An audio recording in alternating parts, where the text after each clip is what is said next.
വിഷുവിന്റെ വരവറിയിച്ച് കണിക്കൊന്നകൾ പൂത്തുലഞ്ഞു. സ്വർണ്ണവർണ്ണത്തിൽ നാട്ടുവഴികളിൽ കണിക്കൊന്ന പൂത്തുലഞ്ഞു നിൽക്കുന്ന കാഴ്ച മനം കവരുന്നതാണ്.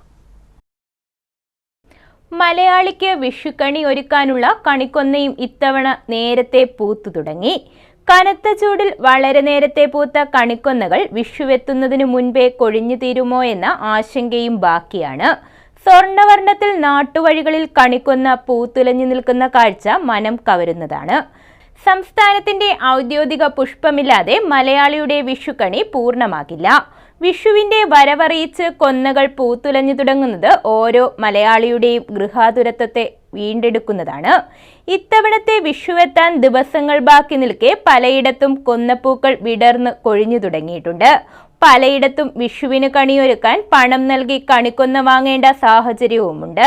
മണ്ണിലെ ജലാംശം കുറയുന്നതിനനുസരിച്ച് കണിക്കൊന്ന പൂക്കും എന്ന സ്ഥിതിയാണ് ഇപ്പോഴുള്ളതെന്നാണ് പറയപ്പെടുന്നത്.